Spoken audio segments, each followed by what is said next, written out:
Mas desde há 2 ou 3 meses que me tem vindo à mente a necessidade de narrar uma história. Conforme já falamos aqui, a arte de narrar histórias é a arte do desenvolvimento intelecto-moral da humanidade. Observemos os koans, são de uma beleza ímpar. As parábolas. Foi através das histórias que os escritores de todos os tempos deixaram a mensagem de luz para a humanidade. Mesmo na Índia, as obras fantásticas do Bhagavad Gita e outras, essas obras estão assinaladas por histórias ancestrais, especialmente de Krishna, narrando a ética da evolução ao seu discípulo Arjuna. Quando às vezes eu leio Krishna, eu me lembro muito de Jesus. E Arjuna, eu me lembro de João. Porque Arjuna era um jovem muito nobre, que pertencia a uma casta elevada, a casta Brahmani. E é claro que o grande mestre, para explicar os fenômenos da vida, àquela época, os mistérios da vida, compunha histórias. E o Bhagavad Gita, que é a história da filosofia da Índia, os Upanishadas, que são um povo que morava próximo ao Ganges, e que serve de inspiração, por ter sido o povo que fala a língua dos deuses, o sânscrito, que se afirma ser de uma beleza tal que é a maneira que Deus tem para comunicar-se com as criaturas humanas. Na tradição humana, as histórias desempenharam um grande papel. No Brasil, por exemplo, herdamos de Portugal as chamadas histórias lenga-lenga, histórias muito interessantes. A formiguinha ia passando e colocou o pé em uma pasta e prendeu. E então disse: pé, faz favor de pedir a pasta para te libertar. E a pasta disse: mas eu dependo do chão. Chão, liberta a pasta, que liberta o pé, que me liberta a mim. E aí vai esse lenga, lenga, lenga, que não acaba nunca. Nós vamos encontrar na literatura brasileira esse tipo de herança. Não nos referindo aos clássicos, nós vamos encontrar a literatura dos contos da carochinha. É uma repetição das lindas histórias da mitologia grega, da mitologia romana. A nossa mitologia é muito pobre. Quando eu vejo, por exemplo, Zeus, um dos grandes deuses do Olimpo, fazendo chover tempestades tremendas, eu então me lembro da nossa imaginação lendária. Ceci, Peri, Tupã, herança do Tupi-Guarani. E a repetição das grandes fábulas do Velho Testamento. E Deus fez chover 40 dias e 40 noites. E como havia um casal justo, que era Noé e sua mulher, Deus lhes anunciou e os inspirou a fazer a arca, que dizem as más línguas que foi encontrada há pouco tempo. É uma arca fantástica, porque há mais de 9.000 anos, ela está toda bonitinha, está até envernizada. Foi encontrado no Monte Ararat. A imaginação produz esses contos fantásticos. Nós, em nossa literatura, também temos isto. A lenda do rio Amazonas é que Tupã estava muito triste com os indígenas que moravam na região da Amazônia. E então sentou-se na profundidade do céu e começou a chorar. Mas a chorar tanto que as suas lágrimas desceram e formaram o rio Amazonas, o mais volumoso do mundo. E o Amazonas tomou conta de todas as florestas. Mas nessas tribos havia um casal de 2 jovens que se amavam com muita ternura, Ceci e Peri. Então, Deus inspirou-os para que eles subissem em uma palmácia. E então as ondas do rio Amazonas arrancou a palmácia e eles foram flutuando até as terras mais difíceis dos estados nordestinos, dando-lhes vida, dando-lhes calor, dando-lhes humanidade. E será aí a velha Arca de Noé. Eles se reproduzem. E aqui estamos nós, brasileirinhos. Tem muita gente que veio da Europa, da Ásia, para atrapalhar. Mas nós, os descendentes de Ceci e Peri, estamos aqui em nossa arca, produzindo as belezas deste céu de anil. Então a história tem um significado muito profundo. E o evangelho, que é feito de histórias, nem sempre contou todas as histórias que nós gostaríamos de conhecer.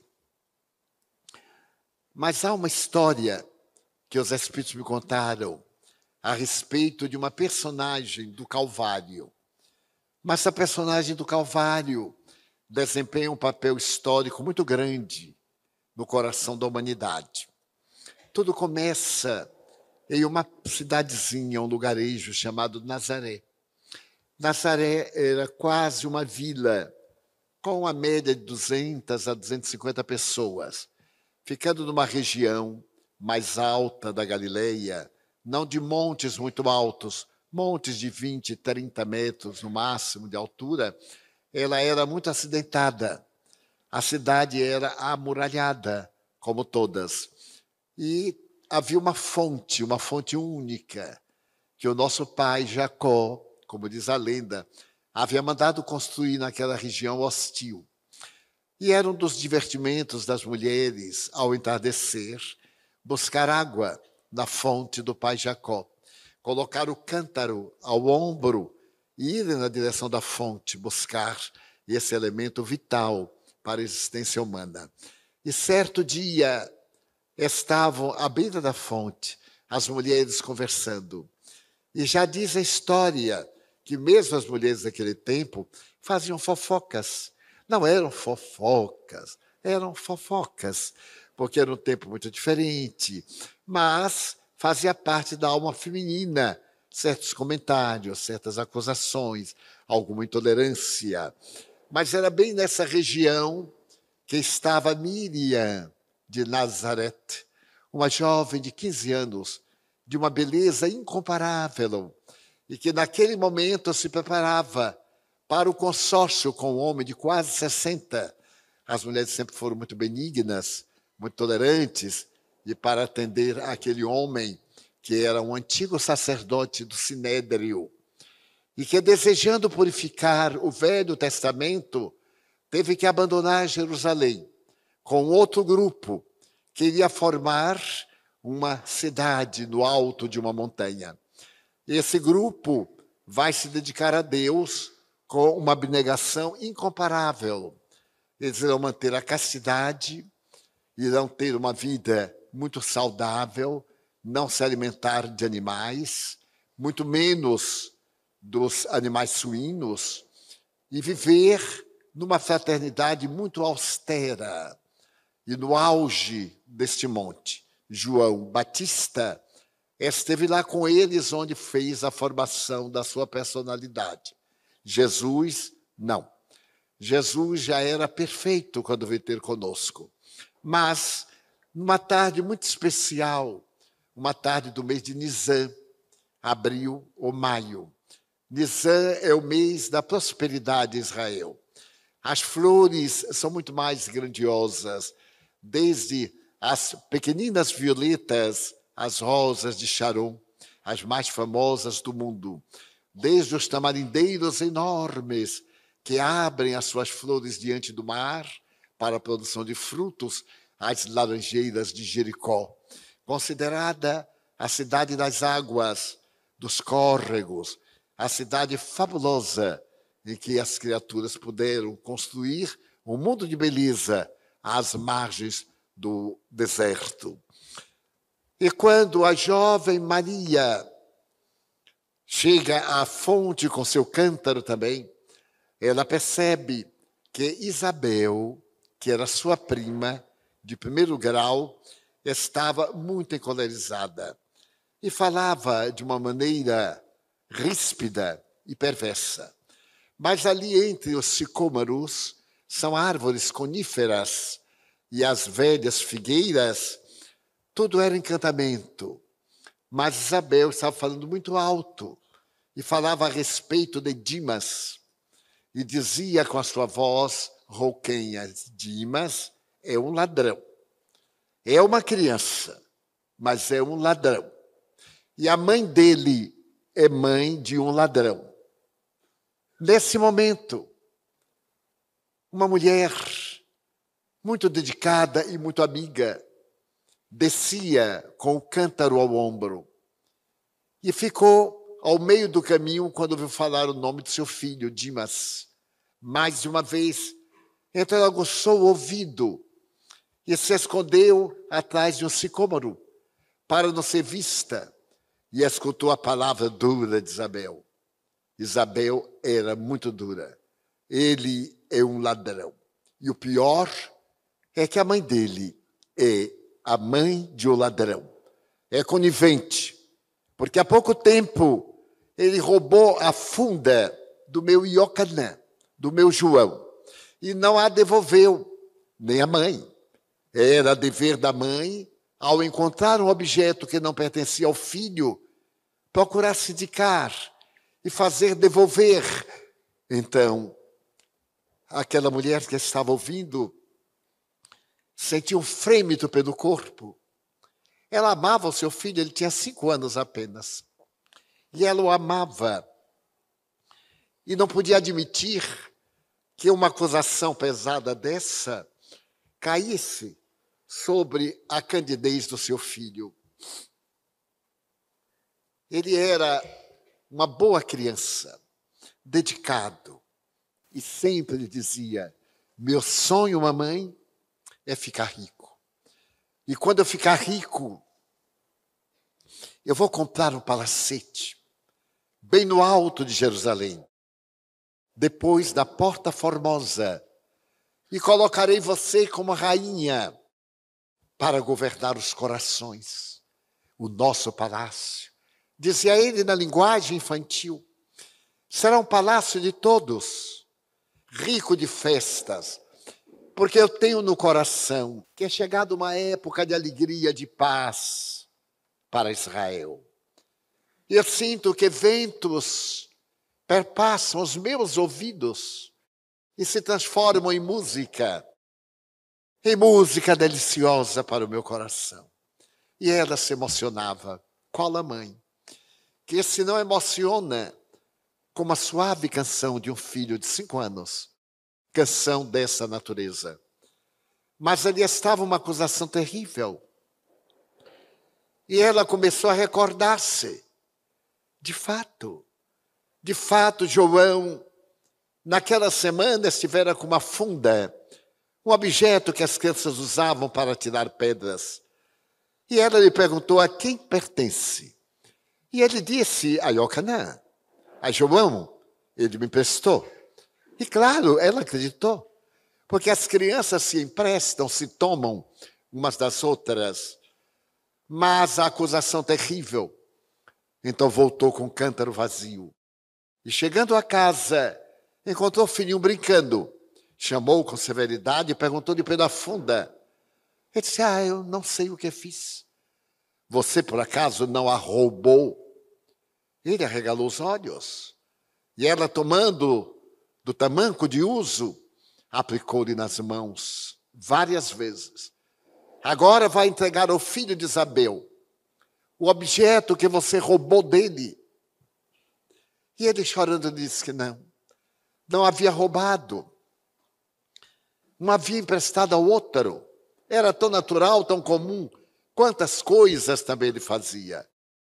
Mas ela, na viuvez, sendo pai, mãe, desejava dar uma educação irretocável e obrigou o menino a ir dizer-lhe: aqui está o que eu lhe roubei.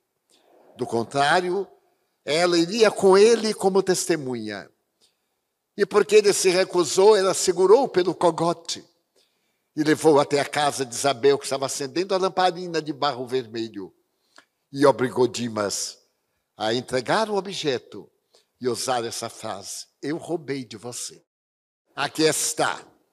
E Isabel, triunfante, olhou para ela com censura, e a amargura tomou conta do seu coração para toda uma vida. Tamar era uma mulher nobre, mas era uma mulher sofredora. O matrimônio dera-lhe o filho único. E logo depois as febres, que seria o impaludismo, as febres do deserto, arrebataram-lhe o esposo. E a viúva, naquela região, era muito vigiada e até quase desprezada. E era necessário trabalhar muito para manter com dignidade a sua casa modesta.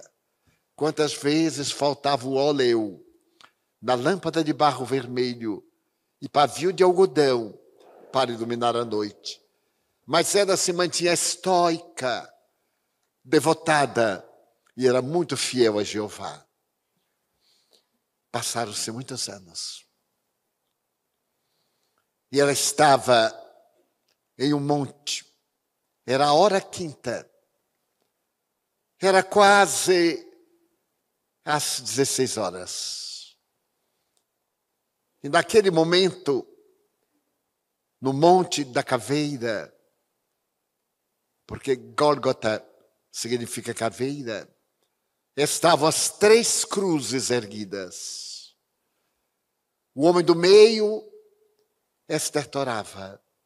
De um lado e do outro, os 2 ladrões crucificados, Giestas e Dimas. Dimas olhava para ela e não tinha o que argumentar. E ela olhava para o filho, quando, de repente, Dimas virou a cabeça para a esquerda e falou ao homem da cruz do meio: Rabi, lembra-te de mim quando entrares no paraíso. E aquele Rabi atormentado, com as pastas de sangue na face, a coroa de espinhos cravada sobre a testa, na cabeça em geral, moveu a cabeça lentamente e, olhando para ele, disse: em verdade, vírgula, em verdade te digo hoje, vírgula, estarás comigo no paraíso. Era uma promessa. Não era no paraíso imediato, porque afinal ele era um ladrão. Mas um dia, mesmo ladrão, ele desfrutaria das bênçãos daquele paraíso que o homem do meio veio trazer. Então Tamar cobriu-se com o manto e chorou convulsivamente. Naquele estado de solidão e de angústia, ela sentiu que alguém lhe colocou a mão nos ombros. E uma voz muito meiga lhe falou ao ouvido: é teu filho, aquele da direita? Ela balançou a cabeça. É meu filho. Mulher, se meu filho, o do meio, disse ao teu filho que ele estará no paraíso, não duvides, porque aquele do meio é o Filho de Deus.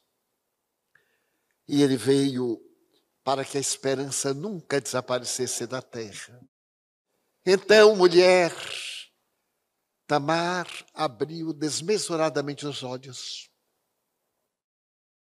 porque aquela voz que lhe entrava pelos ouvidos também ficou na sua alma, naquela tarde longínqua, de há 25 anos, quando Isabel, acusando Dimas, foi repreendida por aquela jovem. Ela ainda pôde ver o rosto entre os galhos do sicômoro. E a voz doce daquela mulher disse: Isabel, não sejas tão cruel. Qual é a mãe que se compraz em ter um filho ladrão? Talvez ela não saiba que o filho tem esse mau hábito. É coisa de criança, Isabel. Meu filho, o meu Yashua, costuma dizer a todo momento: mamãe, a piedade, a compaixão. Todas as criaturas erram. Todas as criaturas são de barro, mamãe. E o barro quebra. Mesmo quando ressequido, ele quebra. Ah, Isabel, e tu sabes que o meu filho, como o teu filho, são filhos de Deus. Então, Tamar não esqueceu nunca dessa voz meiga e compassiva que interferia a favor do seu filho. Ela não se importava que a criança fosse ou não ladra, mas ela se importava muito que a mãe fosse uma cooperadora, uma negligente, e ela defendia o direito das mães. Então voltou a cabeça para o lado e viu o perfil daquela jovem por detrás de um manto azuláceo, os olhos túmidos de lágrimas. E ela disse: olha para meu filho, ele é o filho de Deus. E se ele promete ao teu filho. Então Tamar continuou a recordar-se daquela tarde, dos dias que sucederam. Dimas havia lhe confessado depois que sim, ele havia furtado a funda de João. E ela docemente, pegando nas mãos pequeninas, dizia-lhe de que isto é um crime. Quando nós usamos o que nos não pertence, sem a autorização do proprietário, cometemos um crime. Se nós o fazemos às ocultas, é um furto.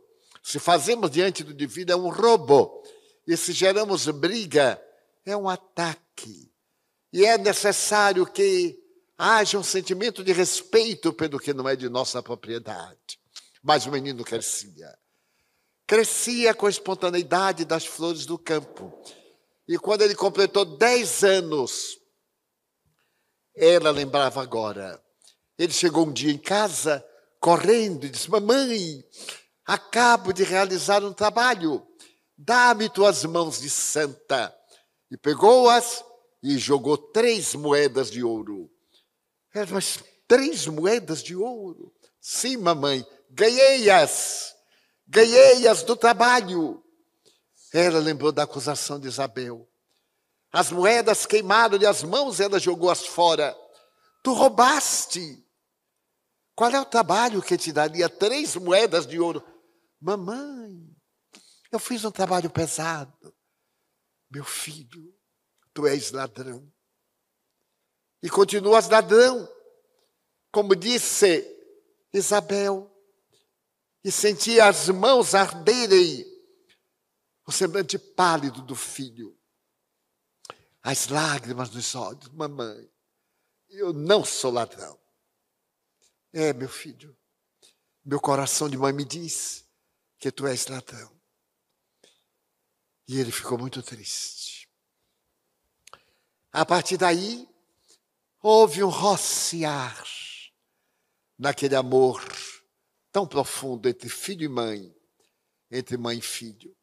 Ele viajava periodicamente acompanhando caravanas e voltava trazendo os resultados das grandes peregrinações. E ela sempre achava que ele era um assaltante. Falava-se de quadrilhas que ficavam no vale do Armagedon. e assaltavam as caravanas. A polícia de César não conseguia prendê-los, porque se refugiavam das brechas da montanha.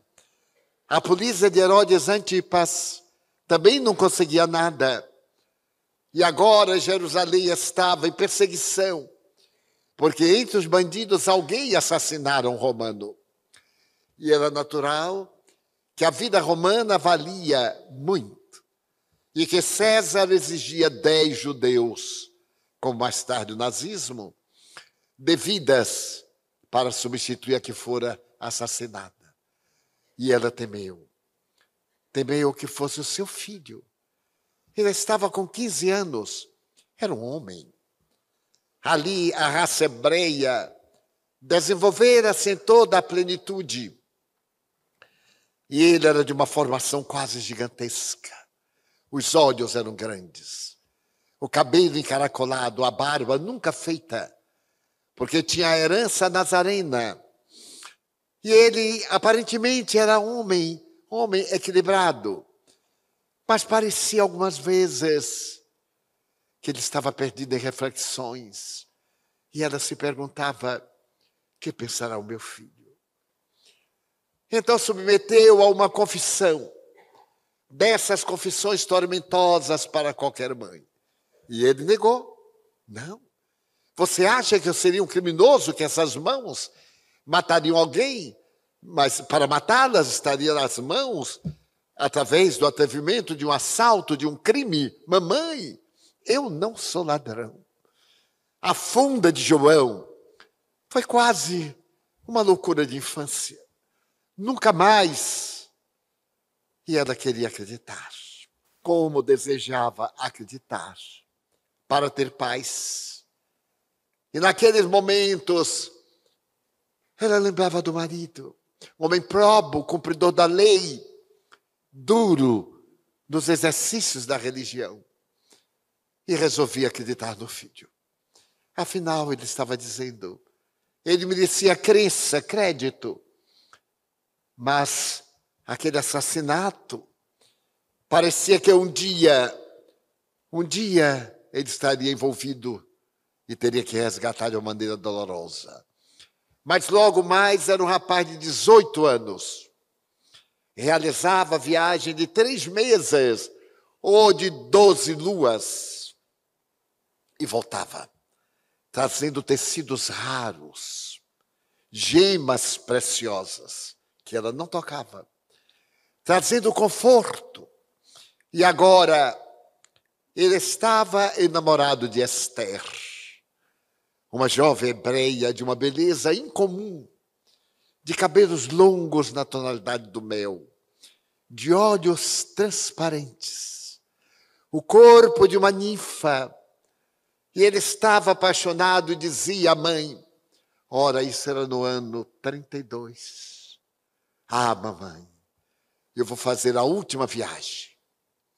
E nessa viagem que eu vou demorar, eu trarei o tesouro para comprar o castelo, o palácio que eu lhe prometi. E casando-me com Esther, proporcionar-lhe toda a felicidade. E ela olhava para a segurança com que ele falava, a certeza, as notícias dos furtos, dos roubos, dos crimes no vale, continuavam. E ela sempre ligava a figura dele, mas nunca o vira com alguém de má vida. Nunca. Com nenhuma pessoa de caráter suspeito. Nunca. Queria acreditar. Mas havia algo profundo na sua alma que a atormentava cruelmente. E lembrando-se daquela última vez que ele partiu e deu uma joia expressiva para Esther. Ergueu-a nos braços fortes e disse, mamãe, tu serás a rainha dos anjos de nossa Israel querida. Eu me vou e trarei na minha burra de couro trabalhado o tesouro em moedas de ouro para comprarmos a vila das mais belas perto de Herodes, de Anás, de Caifás, dos poderosos de Jerusalém. Ali estava ele. Era mentira. Era tudo mentira. As viagens era para atacar as caravanas. E as moedas que ele prometia trazer de ouro é porque um tesouro ia ser mandado para Tibério César, em Roma. Tibério estava no auge do poder e Roma dependia muito de Pilatos, que chegou um dia a mandar uma barca coberta e referta de ouro.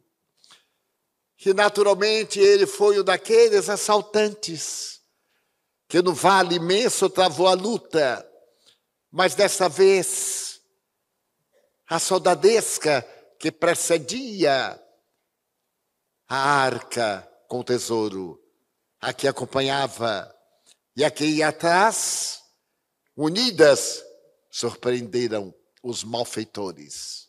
E o chefe deles era Dimas. Ali estava o filho amado. Toda a vida foi uma ilusão.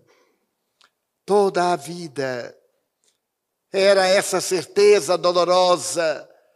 E então, quando o homem do meio na cruz disse, um dia eu te darei o reino, ela converteu as lágrimas em um sorriso de esperança, porque ele ia ser crucificado, morto, ali naquela cruz em que estava, mas ia ter o paraíso.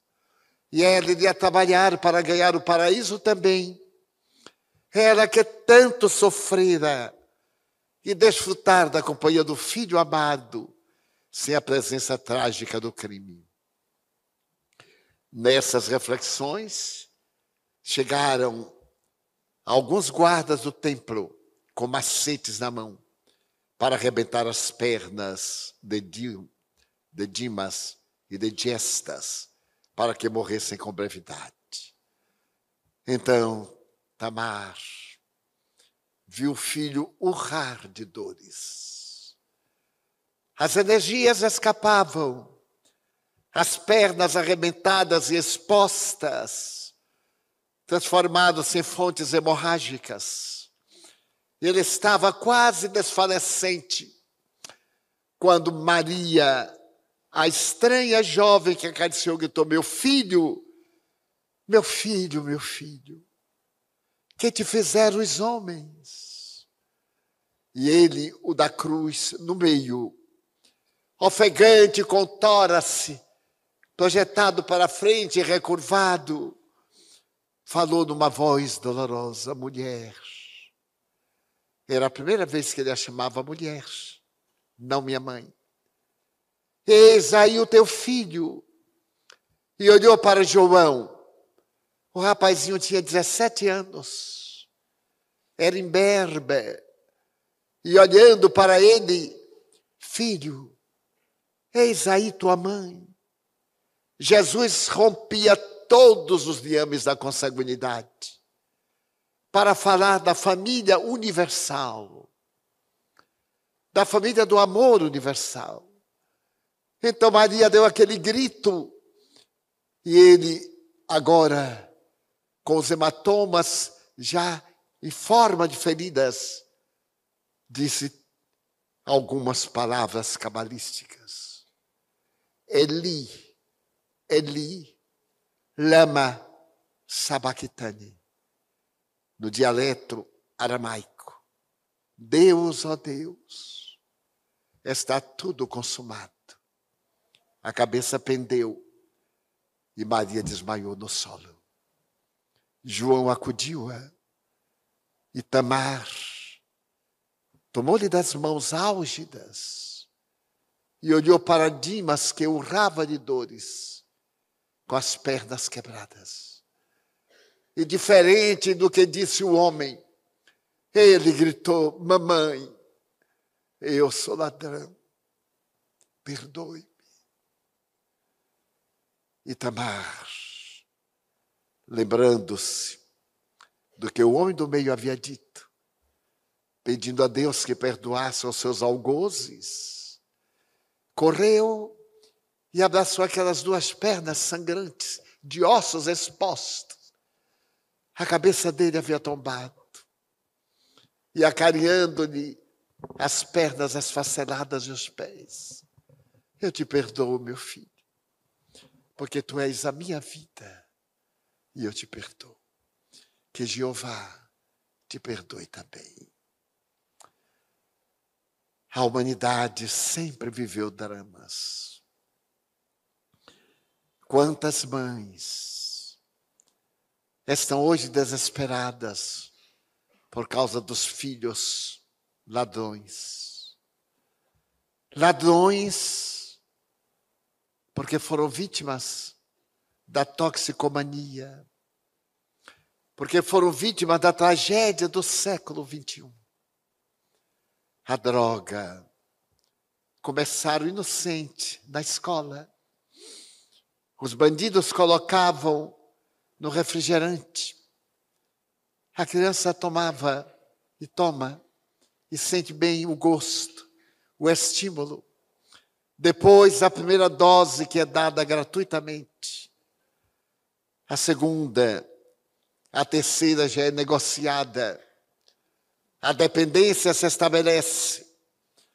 E então, ao invés de dar a droga refinada, dá um refúgio muito pior, que começa a destruir os neurônios e a dependência. E agora a droga é vendida a alto preço. E a vítima começa a furtar em casa. Um eletroeletrônico, uma joia, um objeto que está bem guardado. Depois, algo maior. A loucura está nos olhos. Vai para a rua, estupra, esgana, assalta. E naquela alucinação em que os fantasmas, os monstros aparecem na sua mente, voltam-se para a vítima e veem-na como ser diabólico. Então matam a vítima. Então esse grande monstro, que é a drogadição, e que está muito perto da nossa casa, talvez dentro de nossa casa, exigindo muito cuidado, principalmente das mães. Olharem embaixo dos colchões, na fronha do travesseiro. Confiarem, mas vigiarem. A conduta do filho. Olharem os olhos, para ver se por acaso há alguma dilatação dos vasos capilares, se há vermelhidão, que já é a cocaína, se há o olhar semicerrado, parecendo o peixe na metade do olho, que é a maconha. Uma palidez para o tom amarelo esverdeado, é o crack. A mão úmida, fria e muito alva, é a droga química. A respiração entrecortada. A linguagem difícil. Não pronunciar todas as sílabas. Dizer algumas sílabas. É a droga. É o demônio que entrou em casa. É Dimas, que é provável que usasse alguns estimulantes da época, porque sempre houve as drogas químicas, as ervas más. E com toda a ternura, amparar seu filho, conversar, confessar, não brigar muito, não resolve, não ameaçar, não resolve. Conquistar mais pelo amor, ter muita paciência, porque a grande prova deste século de luzes e de sombras, de grandezas e de misérias. E se por acaso alguém que me ouve, está nessa injunção e ama a sua mãe, a seu pai, porque assim não se ama, faça um esforço. Não corte de uma vez. Diminua. Cancele 2 doses num dia. Na outra semana, mais 2 doses. Para o organismo ir acostumando. Porque se cancelar, não aguenta. Vem a loucura, vem a crise do desencharcamento. E se por acaso algum pai, alguma mãe, alguma namorada, algum namorado aqui presente está defrontando essa situação, muita compaixão, porque também é uma doença, torna-se uma doença. Quando estiver falando com o paciente, acaricie a cabeça, orando a Deus. A prece tem um poder muito grande, acariciando e dando um passe de ternura, pedindo a Deus misericórdia, aos espíritos bons, pedindo proteção. E a própria pessoa se aplique o autopasse, leve as mãos às frontes, orando, pedindo a Deus misericórdia, mesmo que lhe seja bem agradável a droga, que é muito agradável, mas é venenosa, porque seu efeito passa e a nova dose tem que ser mais forte, tem que ser pior, até a dose fatal. Gosto de dedicar esta noite a este problema do ladrão de vidas, em homenagem a Tamar, a mãe de Dimas. Esse ladrão de vidas, que é a drogadição, que está nas festinhas de aniversário. Nas festinhas de aniversário, as mães vão como que não quer nada. É lá que começa. Nas festinhas começam às 11 da noite e vão até às 5 da manhã e dormem na casa do aniversariante. É aí que ocorrem os estupros. Não confiem. O jovem não tem experiência. Se acha muito conhecedor. Todos nós já fomos jovens. Sabemos como que é. Quando voltar para casa, examine, converse. Não finja que está tudo bem, porque vai ter um momento muito difícil. E talvez sem recuo, porque enquanto estamos no começo, no período, há tempo. Os bons espíritos, os anjos guardiães, tudo fazem, mas estamos no mundo físico, material, necessitamos de amparar nossos filhos.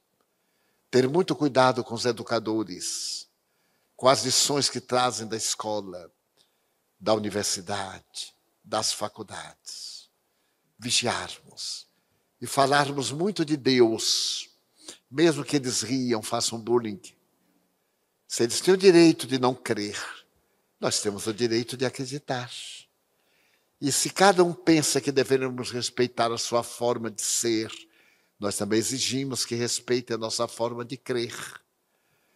Então, estive pensando muito esses dias, e me lembrei muito de Tamar, e dos grandes Dimas da nossa sociedade. Esse período de obsessões coletivas, de espíritos perversos comprazendo-se em desviar-nos do caminho, em perturbar-nos, em nutrir-nos do nosso plasma, das nossas emanações. Isso também é doutrina espírita.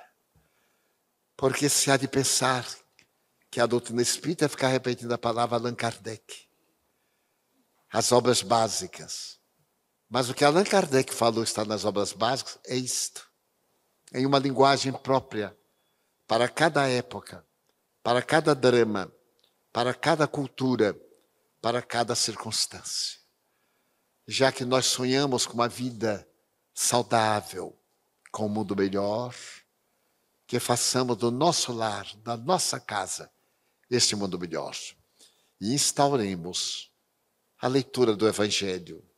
15 minutos, uma vez por semana. Se o filho não pode ficar 15 minutos ao lado dos pais, uma vez por semana, por que os pais têm direito de ficar 24 horas ao lado dele, tomando conta dele, piegas? Não posso contrariar meu filho para ele não ter conflito. E os conflitos que ele já tem? O que é que vai fazer? Aproximar mais, conversar mais, substituir o colega. Porque quando os pais falham em casa, os amigos substituem. E os amigos são também crianças doentes, jovens viciados. Só vão dialogar aquilo que lhes apraz. Então espero que estas reflexões, partidas do ímã do coração, encontrem guarida nos corações de todos. E que o bem prevaleça em nós por em cima do mal. A alegria, a esperança, a misericórdia, a compaixão.